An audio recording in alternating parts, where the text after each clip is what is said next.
मैंने पैसे तो 2,000 रुपए निवेश किए थे, फिर मुझे 1,00,000 रुपए का नुकसान कैसे हो गया? और अब मेरा ब्रोकर मुझसे कहता है कि 98,000 मुझे उसके अकाउंट में डिपॉजिट करने हैं, नहीं तो मैं डिफॉल्टर घोषित हो जाऊंगा। ऐसा कैसे हो सकता है? आप में से बहुत से लोगों को शायद ये पता नहीं होगा कि गिरते हुए शेयर से भी पैसा कमाया जा सकता है। ज्यादातर लोगों को, हमको यही लगता है कि हम 100 रुपए में शेयर खरीदेंगे, अगर वो 120 हो जाए तो हमारा मुनाफा होगा। ऐसा जरूरी नहीं है। अगर शेयर का दाम गिर रहा है तो भी शॉर्ट सेलिंग नाम का एक तरीका है जिससे आप प्रॉफिट कमा सकते हैं। तो आज हम जानेंगे शॉर्ट सेलिंग के बारे में सब कुछ, इसके फायदे, नुकसान, कैसे आप कर सकते हैं, और इस वीडियो के एंड तक आप खुद के लिए ये डिसीजन ले पाएंगे कि रिस्क को देखते हुए, फायदे को देखते हुए आपको ये करना चाहिए या नहीं, या करना चाहिए तो कितने पैसों से करना चाहिए। शॉर्ट सेलिंग और नॉर्मल ट्रेडिंग को आज हम करेंगे कंपेयर, ताकि आपको दोनों पहलू पता रहे और फिर आप डिसीजन ले सकें कि आपको शेयर्स के गिरने से पैसा कमाना है। पहले हम नॉर्मल ट्रेडिंग की बात करते हैं। तो नॉर्मली शेयर बाजार में ट्रेडिंग कैसे होती है? आपने कोई शेयर 100 रुपए में खरीदा इस उम्मीद में कि ये बढ़ेगा, आपको ऐसा लगता है कि उसका दाम बढ़ेगा, तो वो शेयर के आप पैसे देते हैं और वो शेयर आपके डीमैट अकाउंट में आ जाता है। अगर आप बिल्कुल ही नए हैं और इस वीडियो को देख रहे हैं तो ट्रेडिंग और डीमैट अकाउंट क्या होता है, शेयर बाजार में ट्रेडिंग कैसे शुरू की जा सकती है, उसके लिए आप इस वीडियो को जरूर देख लीजिएगा। इसका लिंक ऊपर कार्ड पे और इस वीडियो के डिस्क्रिप्शन में मिल जाएगा।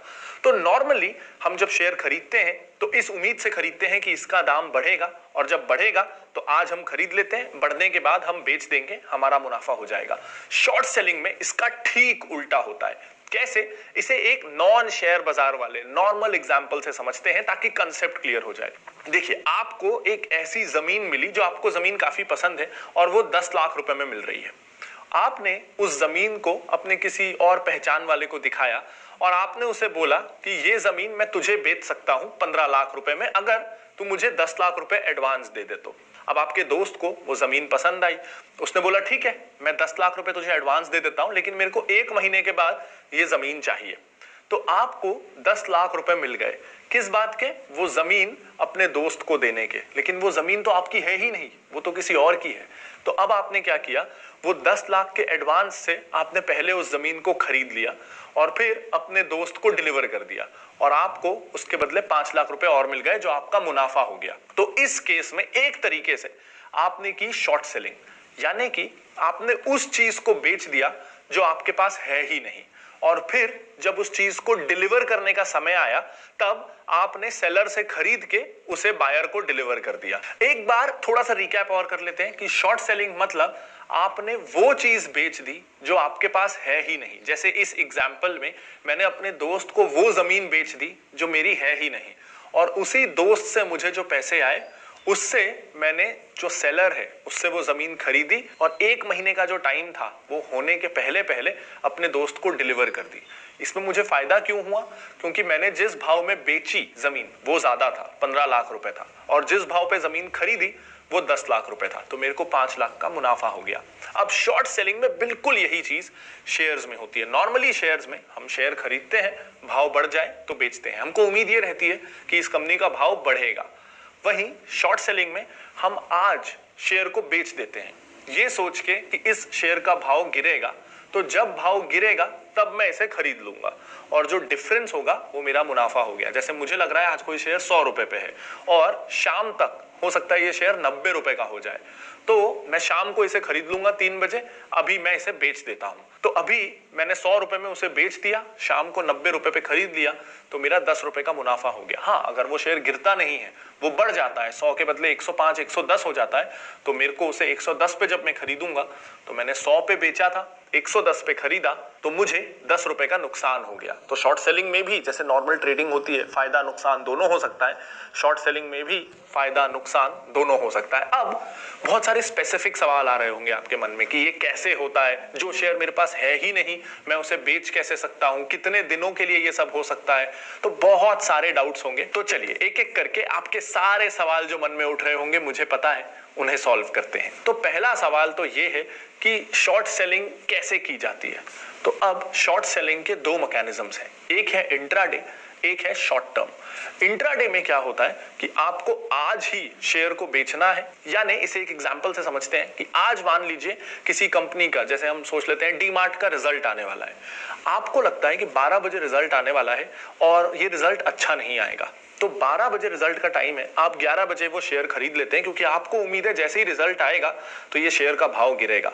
तो आपने 1000 रुपए में मान लीजिए डीमार्ट का शेयर खरीद लिया।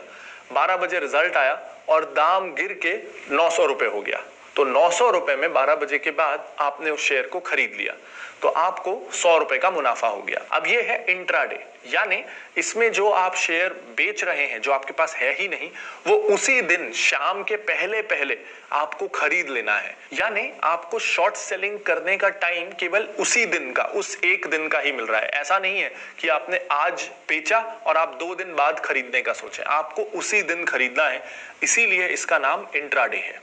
अब डेफिनेटली ये सवाल उठ रहा होगा कि जो शेयर आपके पास है ही नहीं, आप उसे बेच कैसे सकते हैं। तो जैसा मैंने आपको उस घर वाले एग्जांपल में बताया था कि आपने बायर से पैसे आज ले लिए, जो आपसे चीज खरीद रहा है उससे पैसे आज ले लिए और उसको बोला कि मैं थोड़े दिन बाद जो चीज तुझे चाहिए वो डिलीवर कर दूंगा। तो इंट्राडे में जब आप शॉर्ट सेलिंग करते हैं तो भी कुछ ऐसा ही होता है। देखिए, आज जो शेयर आप बेच रहे हैं वो आपके पास है नहीं, लेकिन आप उसे शाम तक खरीद सकते हैं, क्योंकि एक्सचेंज को ये पता कब चलेगा कि किसने शेयर बेचा और किसने खरीदा? अगले दिन। तो सेम डे अगर आप आज ही बेचते हैं और आज ही खरीद भी लेते हैं तो आपका नेट पोजीशन 0 हो गई। यानी आपने शेयर बेचा और खरीद भी लिया, तो अब आपके पास 100 शेयर आपने बेचे, 100 खरीदे, तो आपके पास नेट क्वांटिटी हुई 0। तो अगले दिन स्टॉक एक्सचेंज जब अपना लेजर चेक करेगा तो आपकी क्वांटिटी उसको दिखेगी 0। ना आपको कुछ किसी को पैसे देने हैं, ना आपको किसी से शेयर लेने हैं। इसीलिए इंट्राडे में सेम डे ही आप शॉर्ट सेलिंग कर सकते हैं। अब इसके साथ एक और सवाल आता है। मान लीजिए आपने 100 रुपए में कोई शेयर को बेचा, अब वो दिन के अंत तक आपको लगा था कि वो गिरेगा, वो 90 रुपए हो जाएगा, लेकिन वो बढ़ के 110 हो गया। अब आपको तो आज ही उसे खरीदना है। अगर आप नहीं खरीदेंगे तो क्या होगा? क्योंकि अगर आप खरीदते हैं तो आपको 110 में खरीदना पड़ेगा और बेचा था 100 में, तो 10 रुपए का नुकसान। तो नहीं खरीदेंगे तो क्या होगा? देखिए, 3:30 तक मार्केट चालू रहता है।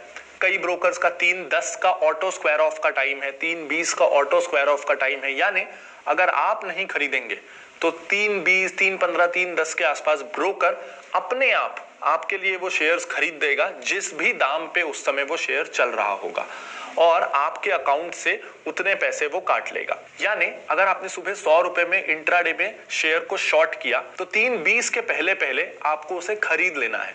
अगर नहीं हुआ तो 3:20 को ब्रोकर जिस दाम पे वो शेयर चल रहा होगा, 120, 150, जिस भी दाम पे चल रहा होगा, उतने पैसे आपके अकाउंट से काटेगा। अगर आपने 100 शेयर बेचे थे तो 100 शेयर इंटू 150 रुपए, ये पैसे वो आपके अकाउंट से काटेगा और आपके लिए शेयर्स अपने आप खरीद लेगा, और आपको जितने दाम पे एक्स्ट्रा आपने वो शेयर खरीदा है उतने का नुकसान हो जाएगा। अब मान लीजिए कि आपके अकाउंट में तो पैसे ही नहीं है, तो ब्रोकर कैसे करेगा? आपके अकाउंट से पैसे कैसे काटेगा? ऐसे में अगर आपके अकाउंट में कोई बाकी शेयर्स पड़े हुए हैं तो कुछ दिनों की मोहलत देगा ब्रोकर आपको, नहीं तो वो सारे शेयर्स जो आपके अकाउंट में हैं उनको वो नीलाम करके अपने पैसे वसूल लेगा। तो इसीलिए ये बहुत जरूरी है कि शेयर का कोई भी दाम चल रहा हो, चाहे आपको लॉस हो रहा हो, फिर भी 3:20 के पहले पहले अगर आपने इंट्राडे शॉर्ट सेलिंग की है तो आप खरीद जरूर लें जो शेयर्स आपने बेचे हुए हैं, ताकि दिन के अंत में आपकी नेट पोजीशन 0 हो जाए और आपको किसी को कुछ डिलीवर करना है ऐसी लायबिलिटी ना रहे। तो इसे कहते हैं स्क्वायर ऑफ करना। तो ये दिन के अंत के पहले पहले आपको कर लेना है, 3:20 के आसपास या उसके पहले। अब ये तो था इंट्राडे शॉर्ट सेलिंग। इसमें एक और कंसेप्ट है शॉर्ट टर्म के लिए, अगर आप करना चाहें 1 महीना, 2 महीना, 3 महीना, तो ये पॉसिबल है शेयर लेंडिंग एंड बोरोइंग यानी SLB मैकेनिज्म के थ्रू। अब ये कैसे होता है इसे भी समझते हैं। आपको लगता है कि कोई शेयर है जिसका दाम अगले 2 महीने तक गिरेगा, तो आप आज वो शेयर बेचना चाहते हैं और 2 महीने बाद आपको लगता है कि आप उस शेयर को खरीद लेंगे। तो आज आप 100 रुपए में बेचेंगे, 2 महीने बाद आपको उम्मीद है कि 70-75 में मिल जाएगा, तो आपको 25 रुपए का मुनाफा हो जाएगा। तो ये आप कैसे कर सकते हैं? देखिए, एक share lending and borrowing mechanism है। ये उन लोगों के लिए है जो अपने शेयर्स को डीमैट में रख के बैठे रहते हैं। तो मान लीजिए मेरे पास कई शेयर 5-5 सालों से है और मेरे को अगले 1 साल, अगले 4-6 महीनों में उन शेयर्स को बेचने का कोई इरादा नहीं है, तो ऐसे में वो शेयर्स पड़े हुए हैं और उस पे मैं कोई मुनाफा कमा नहीं रहा हूं। तो मैं क्या कर सकता हूं, मैं उन शेयर्स को किसी को लेंड कर सकता हूं या किसी को उधार दे सकता हूं। तो अगर मैं शेयर का ओनर हूं और मुझे बेचना नहीं है उस शेयर को, तो मैं 3 महीने के लिए मान लीजिए किसी को शेयर उधार पे दे देता हूं और उसे कहता हूं ये 100 रुपए का एक शेयर है, इस पे मुझे 1 रुपए हर महीना इंटरेस्ट चाहिए, यानी मेरे को 3 महीनों में 3 रुपए इंटरेस्ट मिल जाएगा। तो मैंने 3 महीनों में ही 3% अपने शेयर पे एडिशनल रिटर्न कमा लिया। लेकिन उस शेयर को खरीदेगा कौन? अब मैं आपको बताता हूं कि उस शेयर को 3 महीनों के लिए उधार पे लेगा कौन। अगर मुझे कोई शेयर पे 3 महीनों के लिए या 2 महीने या 1 महीने के लिए शॉर्ट सेलिंग करनी है, यानी आज बेचना है और 3 महीने बाद जब मुझे उम्मीद है कि दाम गिर जाएगा तब खरीदना है, तो अब इस केस में क्या होगा कि शेयर बाजार में सेटलमेंट साइकिल क्या होता है, T+2 डेज का। यानी आज अगर कोई शेयर मैंने खरीदा मंडे को, तो वेंसडे तक वो मेरे अकाउंट में वो शेयर आ जाता है। तो सोचिए, अगर मैं आज मान लीजिए मारुति का शेयर 5,000 रुपए में शॉर्ट सेल कर रहा हूं यानी बेच रहा हूं और मेरे अकाउंट में मारुति के शेयर्स हैं ही नहीं, तो ये मंडे है, मैंने मारुति का शेयर बेचा, शॉर्ट सेल कर दिया, मेरे अकाउंट में नहीं है। लेकिन जिसने वो शेयर खरीदा, अब वो बिका इसलिए कि किसी ने खरीदा, तो जिसने खरीदा उसको वेंसडे तक वो शेयर्स चाहिए अपने अकाउंट में, लेकिन मेरे पास तो शेयर्स हैं नहीं। तो मैं क्या करूंगा, ये शेयर्स उधार ले लूंगा किसी से 3 महीने के लिए। जिसको कई सालों तक शेयर्स को रखना है, उसको अगले 3 महीने में उन शेयर्स को बेचना नहीं है, मैं उसको बोलूंगा कि मुझे अपने शेयर्स, तुझे तो साल भर बेचना नहीं है, 3 महीने के लिए मुझे उधार दे दे और इसके बदले मैं 3 महीने तक तुझे 1-1 रुपए इंटरेस्ट देता रहूंगा और 3 महीने बाद तुझे शेयर बाजार से खरीद के लौटा दूंगा। तो अब आप समझ गए होंगे कि इसमें दोनों का फायदा है। जो लॉन्ग टर्म के लिए शेयर्स रखता है उसे इंटरेस्ट कमाने का मौका मिल रहा है और जिसको शॉर्ट सेलिंग करनी है उसे थोड़ा सा इंटरेस्ट देके 3 महीनों के लिए शॉर्ट सेलिंग करने का मौका मिल रहा है। तो ऐसे में अगर मैंने मंडे को शेयर्स की शॉर्ट सेलिंग की, वेंसडे तक जिसने शेयर खरीदा मेरे से उसको मेरे को डिलीवर करने हैं, तो मैं क्या करूंगा, एक लॉन्ग टर्म इन्वेस्टर से बोलूंगा मुझे 3 महीने के लिए शेयर्स उधार पे दे दे, 1 रुपए महीना मैं तुझे इंटरेस्ट दूंगा। उससे शेयर्स उधार लेके मैं वेंसडे को, जिसने मेरी शॉर्ट सेलिंग खरीदी थी, उसको मैं वो शेयर्स डिलीवर कर दूंगा और 3 महीने बाद जो भी दाम हो उस दाम पे मैं शेयर्स खरीदूंगा और जिससे मैंने उधार लिए थे उसे वापस कर दूंगा। तो अब ये भी समझ लीजिए कि इसमें और इंट्राडे में फायदा नुकसान कैसे होगा। मान लीजिए मैंने 100 रुपए में शेयर खरीदा और दिन के अंत पे वो 90 रुपए हो गया। तो अब ये भी जान लेते हैं कि फायदा नुकसान कैसे होगा। मान लीजिए कि मैंने आज शेयर 100 रुपए में बेच दिया और 3 महीने का मैंने उधारी ली थी। अब 3 महीने में तो मेरे को उसको शेयर्स लौटाने ही हैं। तो 3 महीने बाद जब मैं खरीदने गया तो शेयर का दाम था 90 रुपए। अब मैंने 90 में खरीदा और 3 महीने पहले 100 में बेचा था, यानी मुझे 10 रुपए का फायदा हो गया। लेकिन इसमें मैंने 3 महीने के लिए 3 रुपए इंटरेस्ट भी दिया, यानी मेरी टोटल कॉस्ट हो गई 90 रुपए खरीदने की और 3 रुपए इंटरेस्ट, और मैंने 3 महीने पहले बेचा था 100 रुपए पे, यानी मेरे को 7 रुपए का मुनाफा हो गया। अब अगर शेयर का दाम 3 महीने बाद बढ़ जाता है, 110 हो जाता है, तो मैंने 100 में बेचा था, 110 में खरीदा, 10 का नुकसान यहाँ और 3 रुपए मैंने इंटरेस्ट पे किया, तो 13 रुपए का नुकसान यहाँ। तो शॉर्ट सेलिंग में बेसिकली दाम अगर बढ़ेगा तो आपको नुकसान होगा, दाम अगर गिरेगा तो आपको फायदा होगा। तो अब हम जान लेते हैं कि शॉर्ट सेलिंग में क्या रिस्क हैं, क्या खतरे हैं, क्या आपको ये करना चाहिए कि नहीं। तो देखिए, पहला खतरा कि आप जनरल मार्केट डायरेक्शन के अगेंस्ट जा रहे हैं। पिछले 35-40 सालों में जब से मार्केट इंडिया में ऑर्गेनाइज्ड हुआ है, सेंसेक्स चालू हुआ है, तो 100 पॉइंट्स से सेंसेक्स चालू हुआ था, आज 35,000 के आसपास है, 42 तक ये सेंसेक्स गया। तो हमें ये दिख रहा है कि पिछले 35 सालों में सेंसेक्स का जनरल डायरेक्शन ऊपर की तरफ है। यूजुअली अगर मेरे को बेट करना है कि सेंसेक्स ऊपर जाएगा या नीचे जाएगा, तो ज्यादातर दिन, 100 में से ज्यादातर दिन Sensex in the long run ऊपर जाता है। तो जब मैं नीचे गिरने पे दाव लगा रहा हूं तो मैं मार्केट के जनरल डायरेक्शंस के अगेंस्ट जा रहा हूं, यानी पैसा कमाने की अपनी प्रोबेबिलिटी मैं कम कर रहा हूं। इसीलिए मुझे शॉर्ट सेलिंग करना पर्सनली पसंद नहीं है। सेकेंड रीजन, जब आप शेयर्स खरीद लेते हैं नॉर्मल बाइंग में और उसके बाद बेचते हैं, तो आपके पास शेयर्स हैं और आप बेच रहे हो, यानी जो खरीद रहा है उसको शेयर्स हमेशा मिलेंगे। ऐसा नहीं होगा कि आपने शेयर्स बेच दिए और आपके पास शेयर्स थे ही नहीं और आप मार्केट से खरीद के भी उसे दे नहीं पाए, यानी आप डिफॉल्टर हो गए। ऐसा कभी नहीं होगा। लेकिन शॉर्ट सेलिंग में मान लीजिए आप इंट्राडे शॉर्ट सेलिंग कर रहे हैं और दिन के अंत तक आपने शेयर्स को खरीदा ही नहीं, यानी आपने सुबह बेच दिया था, शाम तक खरीदा ही नहीं, तो ब्रोकर अब मार्केट से खरीदने की कोशिश करेगा। लेकिन मान लीजिए उस दिन उस स्टॉक में सर्किट लगा हुआ है, यानी ट्रेडिंग नहीं हो रही, तो ब्रोकर भी चाह के आपको शेयर्स दे नहीं पाएगा और आप डिफॉल्टर कैटेगराइज कर दोगे और स्टॉक एक्सचेंज आप पे भारी पेनल्टी लगाएंगे। लेकिन नॉर्मल ट्रेडिंग में जब आपके पास शेयर्स हैं और आप बेच रहे हो तो ये पेनल्टी आप पर लग ही नहीं सकती। अगर लिक्विडिटी नहीं हुई, उस दिन सर्किट लगा है, तो ज्यादा से ज्यादा आपका शेयर बिकेगा नहीं, तो कोई बात नहीं, आप अगले दिन उसे बेच सकते हैं, लेकिन कोई पेनल्टी लगेगी ऐसा नहीं होने वाला। तीसरा रिस्क, मान लीजिए आप इंट्राडे नहीं कर रहे हैं, शॉर्ट टर्म वाली शॉर्ट सेलिंग कर रहे हैं। उस केस में देखिए, जब आप लॉन्ग टर्म के लिए इन्वेस्ट करते हैं, मान लीजिए आपने 100 रुपए का एक शेयर खरीदा और आपने दुनिया का सबसे खराब शेयर चुन लिया, तो क्या होगा, वो शेयर 100 रुपए का जीरो हो जाएगा और आपका नुकसान होगा 100 रुपए, जितना आपने उसमें निवेश किया था। क्योंकि एक शेयर कितना गिर सकता है, एक शेयर मैक्सिमम 100% ही गिर सकता है। अगर आपने 100 रुपए लगाए हैं तो आपको 100 रुपए का ही नुकसान हो सकता है। अब शॉर्ट सेलिंग में देखिए क्या होता है, आपको लगता है कि कोई शेयर आज 100 का है, वो गिर के 90 हो जाएगा, इसलिए आपने उस शेयर को 100 रुपए में बेच दिया, ये सोच के कि मैं थोड़े दिन बाद 90 पे खरीद लूंगा, 10 रुपए कमा लूंगा। लेकिन वो जो 100 रुपए का शेयर है, उसमें एकदम से कोई गुड न्यूज आ गई। अब वो शेयर मैक्सिमम कितना बढ़ सकता है, कोई भी शेयर मैक्सिमम कितना ऊपर जा सकता है कुछ महीनों में? क्या वो 100% ही जा सकता है? क्या वो 100 का 200 ही हो सकता है? ऐसी कोई लिमिट है? ऐसी कोई लिमिट नहीं है। वो 100 का 200 भी हो सकता है, वो 200 का 400 भी हो सकता है, 400 का 1000 भी हो सकता है। यानी हो सकता है कि 3 महीने बाद जो शेयर आपने 100 में बेचा था, अब जब 3 महीने बाद आपको उसको खरीद के डिलीवर करना है तो उसका दाम 1000 रुपए हो जाए।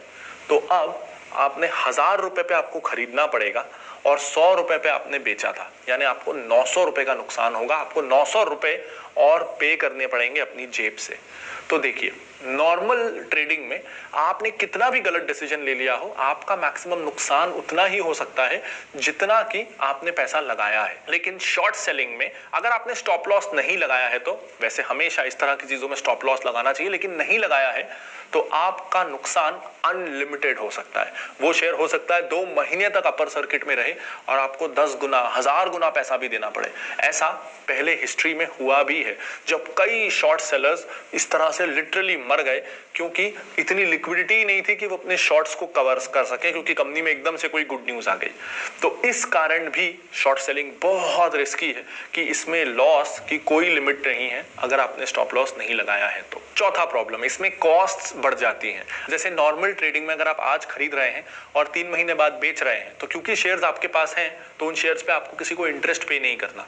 लेकिन शॉर्ट सेलिंग में अगर आपके पास शेयर्स नहीं है, आपने किसी से लेंड किए हैं, तो प्लस आपको उसको इंटरेस्ट भी देना है, तो उसकी कॉस्ट भी बढ़ जाती है। और पांचवी प्रॉब्लम कि लॉन्ग टर्म अगर आप जा रहे हैं तो सारे शेयर्स 3,500-4 हजार शेयर्स कुछ लिस्टेड हैं, उसमें आप जिसको खरीदना चाहें खरीद सकें, जिसमें भी लिक्विडिटी है। लेकिन जब आप शॉर्ट सेलिंग करना चाहें तो काफी रिस्ट्रिक्शंस हैं, काफी छोटा ग्रुप ऑफ कंपनीज हैं जिसमें इस तरह की चीजें, जिसमें इंट्राडे एक्टिविटीज अलाउड हैं, जिसमें शॉर्ट सेलिंग अलाउड है, और जिसमें कि अगर आप बोरोइंग भी करना चाहते हैं तो उसमें वॉल्यूम है। ये SLB का जो कंसेप्ट है इंडिया में काफी नया है, तो वॉल्यूम्स कम रहते हैं, तो आपके पास ओवरऑल इंट्राडे में भी और SLB मैकेनिज्म में भी ऑप्शंस कम हैं ऐसा कर पाने के, तो आपका बास्केट भी रिस्ट्रिक्टेड हो जाता है। तो ये सारी प्रॉब्लम्स हैं। हाँ, लेकिन अगर आपका एनालिसिस बहुत अच्छा है, अगर आपको कॉन्फिडेंस है कि ये शेयर तो नीचे जाएगा ही जाएगा और आपकी रीजनिंग बहुत सॉलिड है, तो कभी कभी ऐसा किया जा सकता है। लेकिन इसे एक हैबिट बना लेना या मैं शॉर्ट सेलिंग ही करूंगा, ऐसा करना बहुत रिस्की हो जाएगा। ओकेजनली अगर आप कॉन्फिडेंट हैं, अगर आपके पास रैशनल रीजनिंग है, तो बिल्कुल बड़े बड़े इन्वेस्टर्स भी ये करते हैं, और कभी कभी व्हेन यू आर कॉन्फिडेंट और आपके पास इंफॉर्मेशन है तो आप भी ऐसा कर सकते हैं। तो उम्मीद करता हूं कि ये वीडियो से शॉर्ट सेलिंग का कंसेप्ट आपको क्लियर हो पाया होगा। अगर हाँ, तो इस वीडियो को लाइक जरूर कर दीजिएगा और अपने दोस्तों के साथ जरूर शेयर करिएगा, क्योंकि ये बहुत जरूरी है। कई लोग शॉर्ट सेलिंग करते हैं बिना इसके रिस्क को समझे, और इसीलिए मैंने ये इंश्योर किया है कि इस वीडियो में मैं रिस्क भी एक्सप्लेन करूं और कई लोगों के पैसे बर्बाद होने से बचा सकें। तो जरूर अपने दोस्तों के साथ इस वीडियो को शेयर करिएगा। अगर आपने अभी तक इस